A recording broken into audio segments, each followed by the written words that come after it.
Je vous présente un nouveau tutoriel sur Cielpay 2015 sur la mise en place de la taxe sur les salaires. L'objectif de ce tutoriel est de vous apprendre à bien mettre en place la taxe sur les salaires qui est proposée par Cielpay. Donc vous verrez tout ce qu'il faut mettre en place au niveau du menu dossier, dans le menu base par rapport effectivement au paramétrage proposé, au niveau des tranches et au niveau du profil, et nous verrons également au niveau de la fiche salarié ce qu'il faut faire. Ce qui est intéressant, c'est que ensuite par rapport à cette mise en place, eh bien donc on va avoir une simulation au niveau des bulletins de paye, mais vous pourrez effectivement prendre en compte la taxe sur les salaires dans les écritures de paye et pouvoir faire un état des charges pour la taxe des salaires à tout moment. La première chose qu'il faut indiquer, si vous êtes assujetti à la taxe sur les salaires, c'est dans le menu dossier, il faut aller dans le menu paramètres et cocher absolument ici assujetti à la taxe sur les salaires pour qu'au niveau de la DADSU, puisque vous voyez il y a une petite flèche rouge, donc ça veut dire que c'est obligatoire pour la DADSU pour que ça soit pris en compte. Ensuite, nous allons aller dans le menu base et nous allons voir en fait les options au niveau des tranches. Il faudra bien renseigner les seuils. Donc effectivement cette information vous pouvez la trouver sur internet ou même sur le site des impôts. Donc pour cette année effectivement pour la tranche X1 il faudra mettre 639 et plafonner à 1276. Et pour la tranche X2, il faudra donc effectivement indiquer 1276 et au-delà. Ensuite, très important, donc une fois que vous avez bien défini les seuils, vous avez possibilité d'avoir un état. Donc il faut absolument que dans caisse, vous ayez bien la caisse taxe sur les salaires. Ça aura deux intérêts. Premier intérêt, vous aurez un état des charges par rapport à la taxe sur les salaires tous les mois et au trimestre, et ensuite comptablement vous voyez vous pourrez avoir une écriture comptable si vous indiquez bien le compte de charge patronale que vous utilisez et le compte de part salariale et patronale. Donc ça après comme ça effectivement vous pourrez provisionner si vous faites le transfert en compta de vos charges sur les taxes sur les salaires. Donc là je vous invite à consulter le tutoriel vraiment destiné à cet effet sur Cielpay qui est proposé sur le site. Comme ça vous verrez comment on fait pour les affectations comptables au niveau des caisses et également après pouvoir faire les transferts sur Ciel Comptabilité.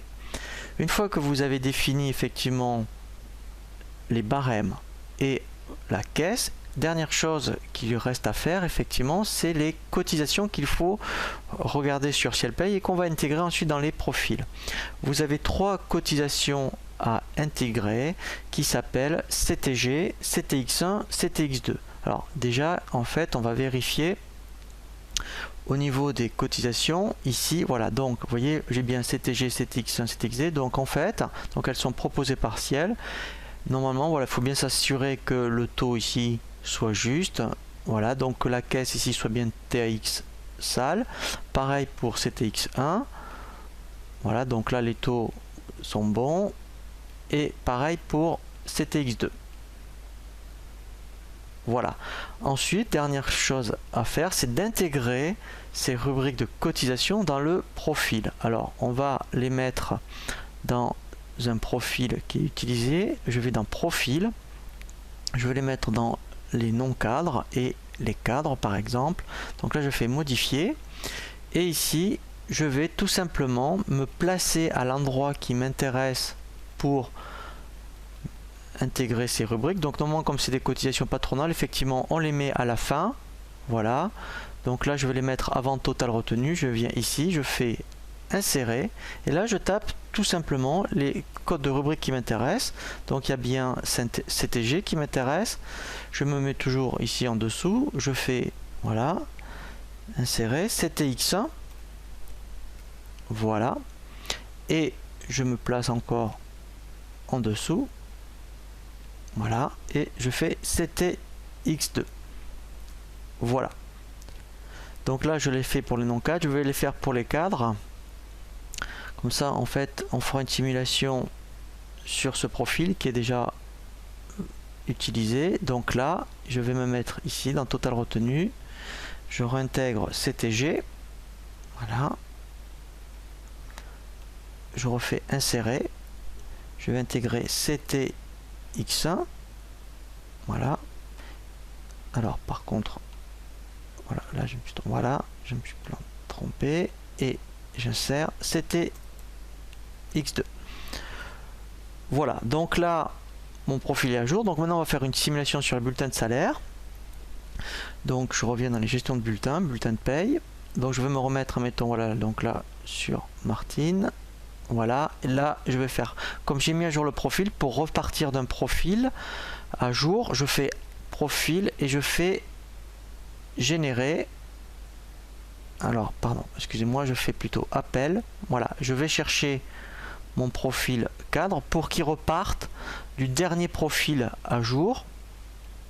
Voilà, donc là il va bien me mettre à jour, voilà, toutes les, voilà, et ici voilà, il me calcule bien, vous voyez, les taxes sur les salaires. Alors effectivement ce n'est que des provisions, puisqu'après effectivement par rapport à la masse salariale vous allez vous avoir vraiment, je dirais, un montant à payer. Mais là ce qui est intéressant, c'est que ça va être vraiment des estimations, et après effectivement l'intérêt, et bien quand on fait un état des charges à payer par caisse, donc là je vais demander que la caisse, je vais faire afficher tout, je vais prendre taxe, voilà, et là au moins j'aurai, voilà, donc là je l'aurai que pour un salarié, mais l'intérêt effectivement vous allez pouvoir avoir déjà une idée, voilà, ici, voilà, donc là au moins vous savez exactement, vous saurez exactement à peu près le montant que vous auriez à payer au trimestre. Et puis après effectivement l'intérêt, c'est que quand on fait un transfert comptable,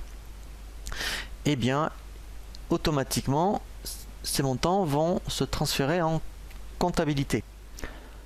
Je vous présente maintenant un nouveau tutoriel sur la clôture de l'exercice.